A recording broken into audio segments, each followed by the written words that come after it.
Hello student, today we are going to talk about question number 31 of exercise 19। पिछली video में हमने question number 30 तक किया है और यहाँ से हम 31 चालू करेंगे। In a family of 3 childrens find the probability of having at least one boy. एक फैमिली है जिसमें 3 बच्चे हैं, तो हमको निकालना क्या है कि एक बॉय आने की, कम से कम एक बॉय आने की प्रोबेबिलिटी क्या होगी। देखो 3 चिल्ड्रन हैं तो पता नहीं कि कितने बॉय हैं कितने गर्ल हैं, ये पता नहीं है पहले से। तो यहाँ पे देखो इसका सैंपल स्पेस बनाएंगे।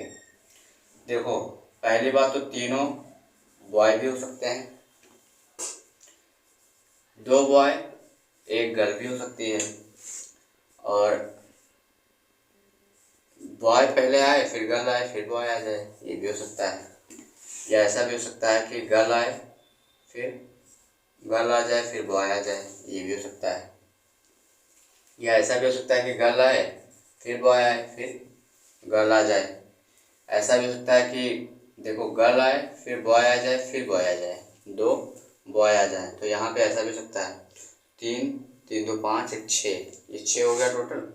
और यहाँ पे ऐसा भी हो सकता है कि गर्ल आए गर्ल आ जाए और गर्ल आ जाए, तीनों गर्ल हो सकते हैं। और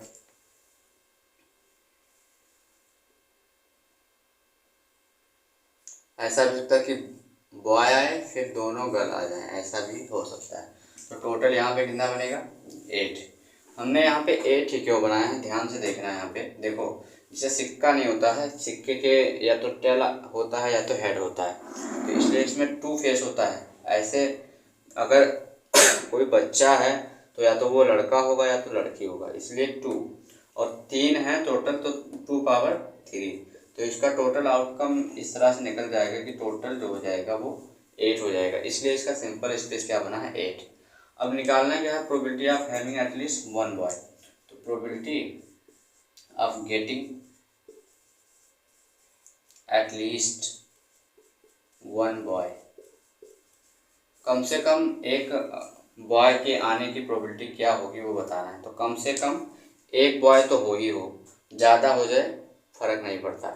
तो यहाँ पे ये देखो एक यहाँ से हो जाएगा, एक यहाँ से हो जाएगा, 3 4 5 6 7, ये ज़्यादा हो गया, इससे कोई फ़र्क नहीं पड़ता। लेकिन कितनी जगह पे है बॉय, 7 जगह पे, केवल एक जगह पे नहीं है जहाँ पे तीनों गर्ल है।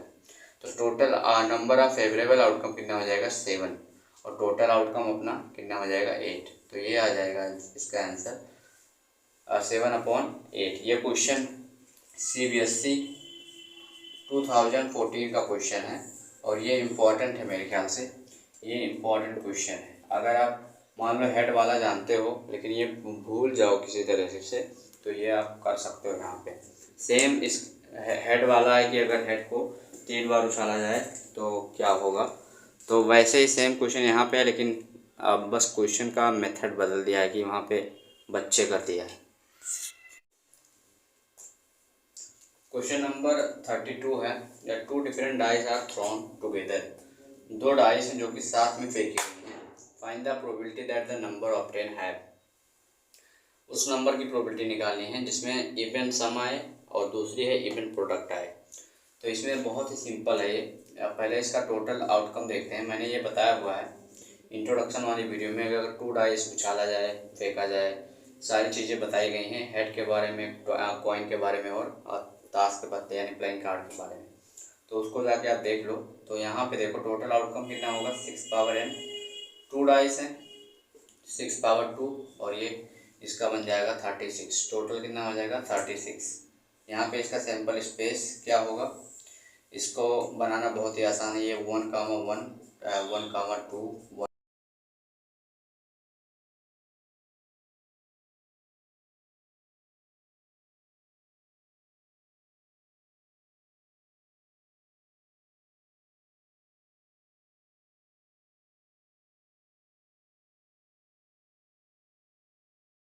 टोटल इसका सैंपल स्पेस जो बनेगा कुछ इस तरह से बनेगा।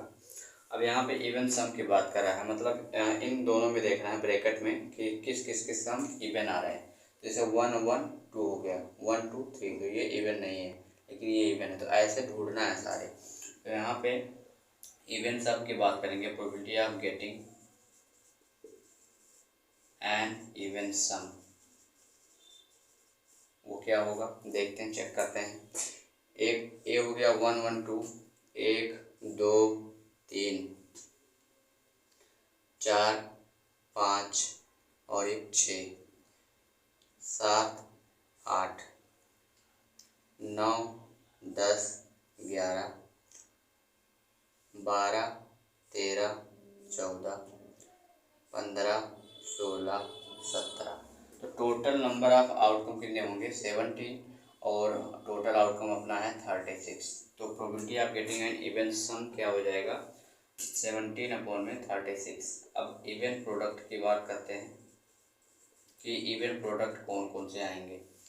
तो बहुत ही आसान है, देखो इवन प्रोडक्ट आने का मतलब जैसे 1 और 1 का मल्टीप्लाई 1 × 1 1 होता है, तो ये इवन नहीं ऑड है। तो यहाँ पे देखो 1 × 2, एक ये हो गया, देखो 1 हो गया, ये 2 हो गया और ये 3 हो गया।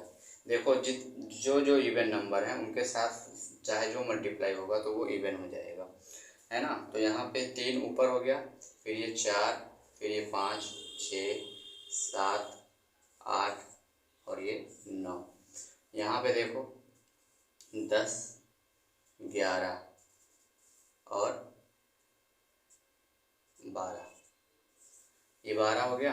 अब यहाँ पे ये 6 और जुड़ जाएंगे तो 12 13 14 15 16 17 और ये 18। फिर यहाँ पे देखो 19 और ये 20 और ये 21।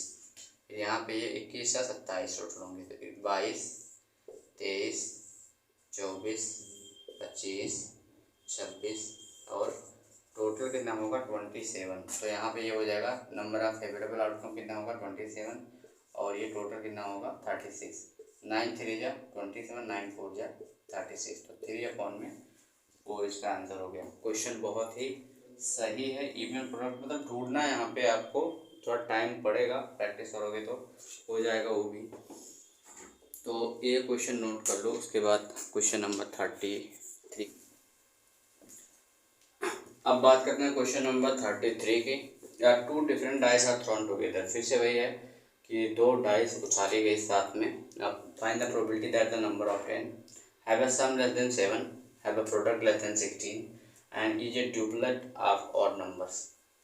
तो सिंपल सी बात है, सबसे पहले टोटल आउटकम और सिंपल स्पेस निकाल लो। तो टोटल आउटकम अभी बताया कितना होगा टोटल, जब 2 डाइस उछाली जाएंगी तो टोटल 36 होगा। और इसका सैंपल स्पेस क्या बनेगा वो देख लो। फिर से वही होगा 1, 1 1, 2 1, 3 1, 4 1, 5 एंड 1, 6। यहाँ पे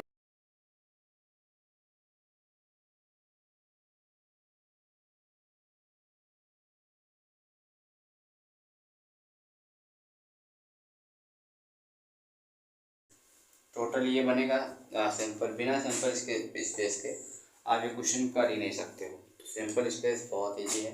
पहले इसको आप जब भी ये क्वेश्चन आएगा तो सबसे पहले आप इसी को बना लीजिएगा।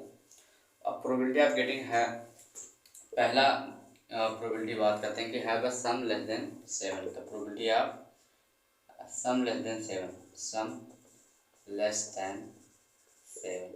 देखते हैं कि सम करो और 7 से कम आए। तो एक और एक हो गया, फिर 2 हो गया, 3 हो गया, 4 हो गया और 5 हो गया और ये 6 और 1 7 हो जाएगा। तो ये 7 नहीं लेना है, उससे कम लेना है। तो कितना हो गया 5 इसमें हो गया, 6 7 8 9 और फिर ये ज़्यादा हो जाएगा। फिर इसमें देखो 10 11 12 फिर 13 14 फिर 15, है ना। इसके बाद सारे नंबर 7 से ज़्यादा हो जाएंगे। तो टोटल कितना आ गया 15 और टोटल कितना है 36। तो इस तरह से देखो 3 5 जा 15 और 12 3 जा, तो यहाँ पे आएगा 5/12। तो इसकी प्रोबेबिलिटी क्या बन जाएगी 5/12। देखो इससे ज़्यादा जाओगे तो 5 2 7 5 3 8, 7 से ज़्यादा हो जा रहा है तो कम लेना है, तो इसलिए 15 तक ही आएगा। अब सेकेंड नंबर की बात करते हैं कि प्रोडक्ट लेस देन 16 हो। तो सेकेंड है कि probability of product less than 16। यहाँ पे 5/12 ऐसे लिख दो। तो प्रोडक्ट करते हैं लेस देन 16 आना चाहिए। तो एक 1 2 3 4 5 6 7 8 9 10 11 और 12, 6 2 या 12 भी कम है तो 12 हो गया। और 13 14 15 3 4 या 12 16 3 5 या 15। तो यहाँ पे हो गया देखो 1 2 3 4 5 6 7 8 9 10 11 12 13 14 15 16 17, ये यहाँ तक 17 हो गया। इसके बाद 18 19 20, ये 4 चौक 16 हो जा रहा है तो 20 हो गया। उसके बाद 21 22 23, फिर ये ज़्यादा हो जाएगा। फिर 23 के बाद 24 और 25, तो अब बाकी ये वाला ज़्यादा हो जाएगा। तो टोटल आएगा 25 और नंबर ऑफ टोटल आउटकम कितने हैं 36। तो 25/36 ये वाला हो जाएगा। अब बात करते हैं तीसरा कि इज ए ड्यूबलेट। अब गेटिंग इज ए ड्यूबलेट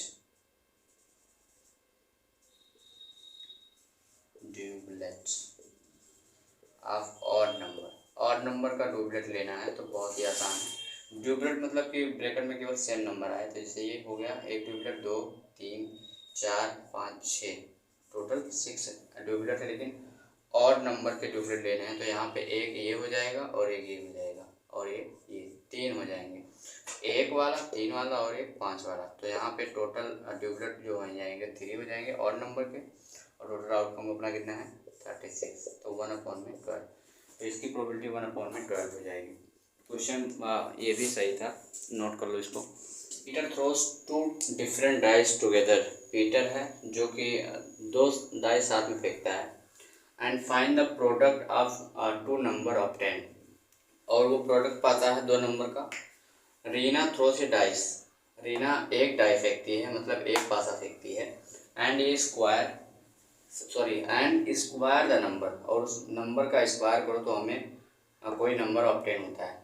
तो पूछ रहा है क्वेश्चन कि who has the better chance to get the number 25। Question पहले पीटर के लिए करते हैं। देखो पीटर ने क्या किया था कि 2 डाइस फेंका था। तो पीटर के लिए जो टोटल आउटकम बनेगा, टोटल आउटकम अगर 2 डाइस फेंकेंगे तो हम जानते हैं कि 36 बनेगा।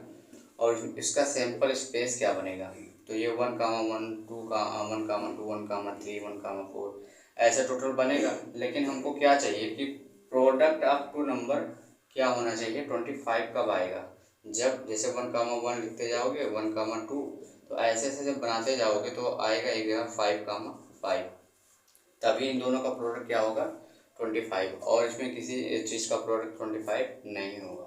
तो यहाँ पे प्रोबेबिलिटी ऑफ गेटिंग प्रोडक्ट 25, अगर 25 पाना है तो यहाँ पे एक ही चांस यहाँ पे बनता है। तो total number of favourable outcome 1 हो जाएगा और टोटल कितना है 36। तो ये 1/36। पीटर का कितना प्रोबेबिलिटी हो जाएगा 1/36। अब बात करते हैं रीना की। तो इसमें जो रीना है वो डाइस को केवल एक बार फेंकती है। ये डाइस मतलब एक ही डाइस फेंकती है। तो यहाँ पे टोटल आउटकम रीना के लिए क्या बनेगा, केवल अगर एक ही डाइस फेंकेगी तो क्या बनेगा 6 बनेगा। और इसका सैंपल स्पेस क्या बनेगा, सैंपल स्पेस का 1 2 3 4 5 एंड 6। उसके बाद बोली है कि एंड स्क्वायर द नंबर का स्क्वायर करो तो हमें क्या मिले 25 मिले। तो अगर हम 5 का स्क्वायर करेंगे तभी तो 25 आएगा। तो इसमें भी एक चांस है। तो probability of square A number, तो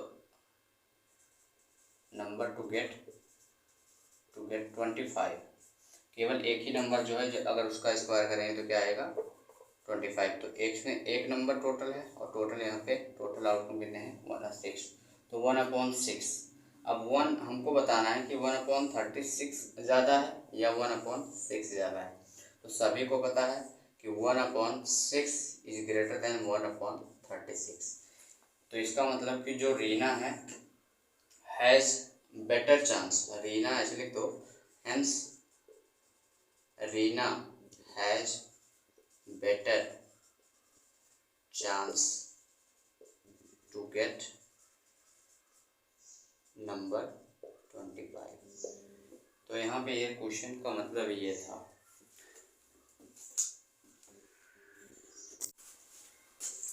क्वेश्चन नंबर 35 है, find the probability of getting the sum of two number less than 3 और more than 11 when a pair of distinct dice is thrown. कह रहा है प्रोबेबिलिटी सम बताना है, sum of two numbers less than 3 हो और more then 7 हो। जब क्या किया जाता है, ये पेयर ऑफ डिस्टिंक्ट डाइस मतलब अलग अलग डाइस है उसको साथ में फेंका जाता है। तो मैंने बताया जब अलग अलग डाइस साथ में फेंका जाता है तो उसका टोटल आउटकम क्या बनता है, टोटल आउटकम 6 पावर 2 यानी 36 बनता है। और इसका सैंपल स्पेस भी मैंने बताया, अच्छे से ध्यान में रखना कि ये 1,1, 1,2, 1,3 ऐसे ऐसे ये पूरा टोटल जाता है और लास्ट में 6,6 तक जाता है। मैंने कई बार बताया इसको, तो ज़्यादा टाइम ना लगाओ, इसको खुद से बना लेना। तो यहाँ पे कह रहा है कि probability of sum of two number less than 3 और मोर देन 11। तो दो नंबर का अगर सम करो तो लेस देन 3 आए। देखो 1 और 1, एक ये नंबर हो गया और 1, 2, 3 हो जा रहा है। लेस देन 3 लेना है तो केवल एक ही नंबर है जो कि लेस देन 3 है। और मोर देन 7, जैसे यहाँ 6,5 आता और 6,4 आता। तो मोर देन 11, 6 और 5 11 होता है और 6 और 6 12 होता है। तो यहाँ पे भी केवल एक ही नंबर है जो कि 12 से ज़्यादा है। तो ना यहाँ पे देखो प्रोबेबिलिटी लिखेंगे गेटिंग सम लेस देन 3 और मोर देन 11, वो क्या हो जाएगा, टोटल नंबर देखो 3 के लिए एक है और 11 मोर देन 11 के लिए भी एक है। तो टोटल मिला के कितना हो गया 2, कितने में से 36 में से। तो 2/36 यानी 1/18। तो इसकी प्रोबेबिलिटी क्या हो जाएगी 1/18। क्वेश्चन अच्छा है, क्वेश्चन को नोट डाउन कर लो। क्वेश्चन नंबर 36 इसके बाद करते हैं।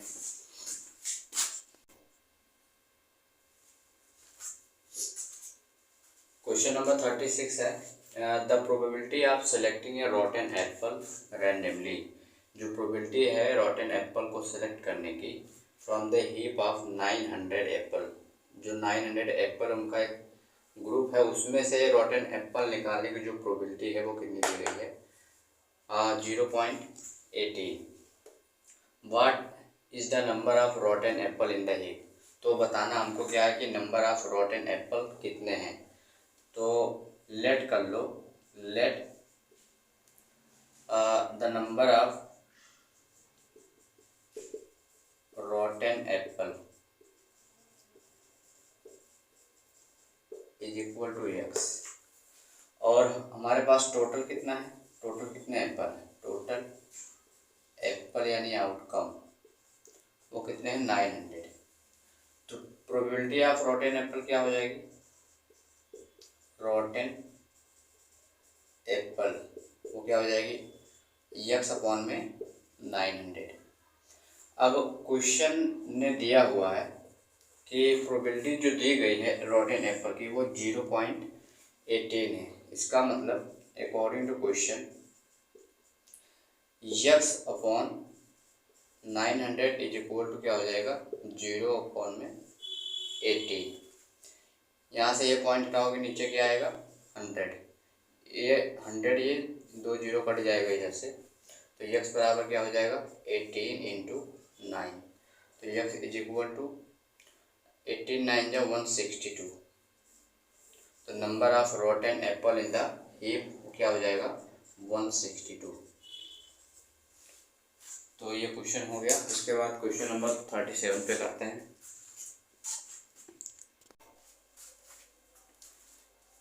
क्वेश्चन नंबर 37 है, what is the probability that an ordinary year has 53 Sunday. देखो एक ऑर्डिनरी ईयर में, एक ऑर्डिनरी ईयर में कितने दिन होते हैं सब लोग को पता है 365 डेज, 365 डेज। और इन 365 डेज में टोटल कितने होते हैं? 52 वीक्स होती है, यानी 52 सप्ताह एंड 1 डे, 52 सप्ताह और 1 डे होता है, एक दिन और होता है। तो यहाँ पे देखो 52 वीक्स में तो एक बार संडे आएगा ही आएगा, हर एक वीक में एक संडे आएगा ही आएगा। मेन बात है कि इस 1 डे को क्या हो सकता है, क्या वो संडे हो सकता है, उसकी प्रोबेबिलिटी क्या होगी। तो यहाँ पे डे की बात हो रही है, तो एक वीक में टोटल कितने डेज होते हैं? 7 डेज होते हैं। तो हमारा ये टोटल आउटकम बन जाएगा 7 डेज जो है वो टोटल आउटकम बन जाएगा। और ये 1 डे संडे होने की प्रोबेबिलिटी क्या होगी? तो यहाँ पे लिखेंगे probability of getting that one day to be Sunday, मतलब उस एक दिन बचा है उसको संडे होने की प्रोबेबिलिटी क्या होगी। तो टोटल कितना? एक दिन है और टोटल अपॉन में 7, तो यहाँ पे 1/7 हो जाएगा। ये क्वेश्चन इम्पोर्टेंट क्वेश्चन है, हालांकि इजी है लेकिन समझने में आपको दिक्कत पड़ सकती है, तो एक बार इसको फिर से दोबारा देख लीजिएगा।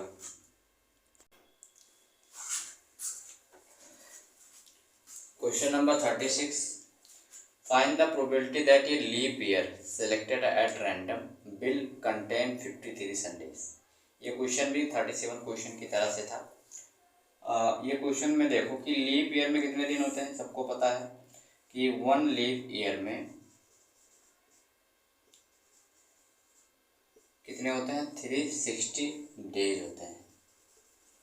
अब उसमें 365 डेज थे पिछले क्वेश्चन में, है ना, इसके पीछे वाले।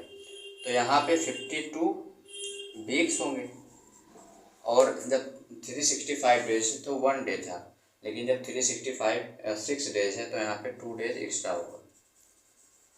तो टोटल 52 वीक्स एंड 2 डेज। तो यहाँ पे देखना है कि 52 वीक्स में हर एक संडे होगा, एक संडे तो आएगा, हर एक वीक में एक संडे तो आएगा, लेकिन बचा ये 2 डेज एक्स्ट्रा, जो ये एक्स्ट्रा 2 डेज है,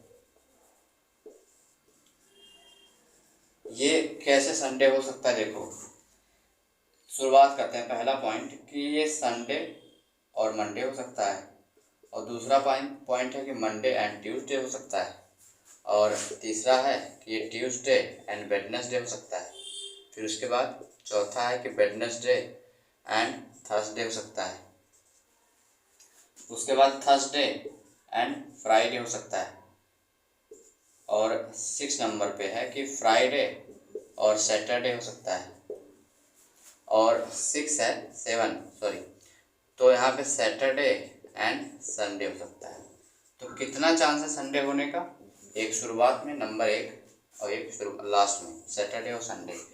तो इन 2 दिनों में ये केवल 2 दिन संडे हो सकता है, या तो संडे और मंडे होगा या सैटरडे और संडे होगा। तो यहाँ पे ध्यान से देखना है कि probability of getting that 2 days to be Sunday क्या हो जाएगा? एक वीक में कितने सप्ताह होते हैं? 7 दिन होता है, तो टोटल 7, और यहाँ पे कितने आउटकम फेवरेबल आउटकम बने? एक यहाँ पे और एक यहाँ पे, तो टोटल 2 बनना है, तो 2/7 हो जाएगा। तो ये क्वेश्चन भी पिछले वाले क्वेश्चन की तरह से था, लेकिन थोड़ा सा अलग है, इसको नोट डाउन कर लो।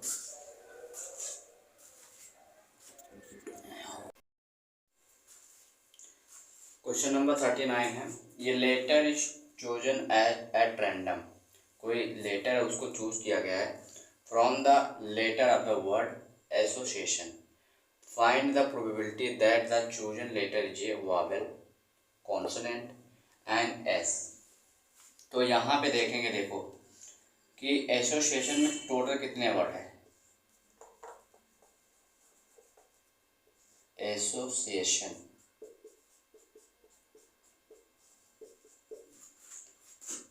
1 2 3 4 4 5 6 7 8 9 10 11। टोटल वर्ड कितने हैं? तो टोटल आपका आउटकम जो बनेगा वो कितना बनेगा? 11। अब नंबर फर्स्ट है कि प्रोबेबिलिटी ऑफ ये वॉवेल, गेटिंग ये वॉवेल क्या हो जाएगा? इसमें कितने वॉवेल हैं? 1 2 3 4 5 6। तो टोटल 6 वॉवेल है और टोटल आउटकम कितना है? 11। तो प्रोबेबिलिटी ऑफ गेटिंग वॉवेल कितना हो जाएगा? 6/11। नंबर 2 करते हैं, प्रोबेबिलिटी ऑफ गेटिंग कॉन्सोनेंट।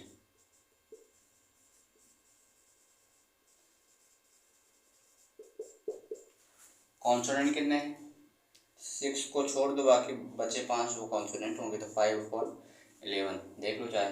1 2 3 4 5, तो 5 कॉन्सोनेंट होंगे और टोटल कितना है? 11, तो ये हो जाएगा 5/11। थर्ड है getting an S, probability of getting N S. एक यस पाने की प्रोबेबिलिटी क्या होगी? तो इसमें टोटल कितने यस हैं? 2 यस हैं, तो यहाँ पे हो जाएगा 2/11। तो ये तीनों आपका इस तरह से हो जाएगा। यहाँ पे कंफ्यूज ना होना, एन यस इसलिए लिखा हुआ है कि यस को अगर हम इंग्लिश में हिंदी में लिखेंगे तो यस इस तरह से आएगा, या यस ऐसे आता है ना। तो ये कौन सा लेटर है? जो ये लेटर है ये हिंदी का जो है वॉवेल है, इसलिए ये यहाँ पे एन लगा हुआ है।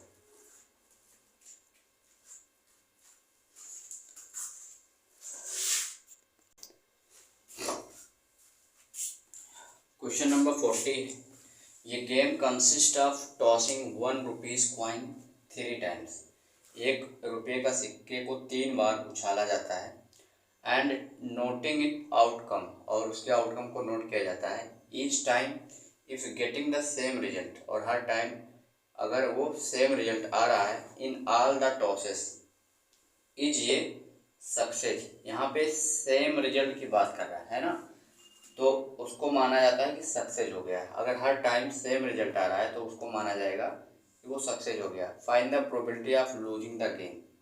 तो सबसे पहले इसमें तो टोटल आउटकम और सैंपल स्पेस बना लेते हैं। तो इसका जो टोटल आउटकम होगा वो कितना होगा? 2n, 3 बार उछाला गया है ना, 3 टाइम्स, तो 2³ कितना हो जाएगा? 8 हो जाएगा।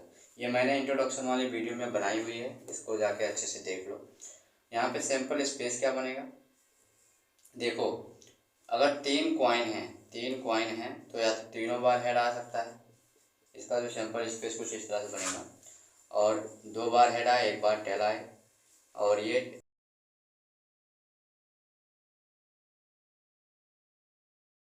टी आ जाए, या फिर ऐसा हो कि टी आ जाए। तो ये टोटल 8 आउटकम बनेंगे, 1 2 3 4 5 6 7 8, तो टोटल 8 हो गया। अब इसमें जब सेम रिजल्ट की बात कर रहा है तो सेम कितने जगह पे है? केवल 1 और 1 2। तो हम निकालेंगे प्रोबेबिलिटी ऑफ सक्सेस की, गेटिंग सक्सेस। इसका मतलब कि हम प्रोबेबिलिटी निकाल रहे हैं किसका? सेम रिजल्ट, यानी एच का और टी का निकाल रहे हैं। तो कितने हैं? 1 और 1 2, तो टोटल वो 2 में, और टोटल कितना है? 8, तो 2/8 कितना हो जाएगा? 1/4। ये तो बात हो गई सक्सेस की, कि प्रोबेबिलिटी ऑफ सक्सेस कितना हो जाएगा? 1/4।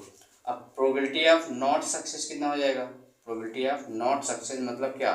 Losing it. अगर सक्सेस नहीं हो रहा है तो लूज कर रहा है, वो लूज कर रहा है, तो लूजिंग के लिए क्या करेंगे?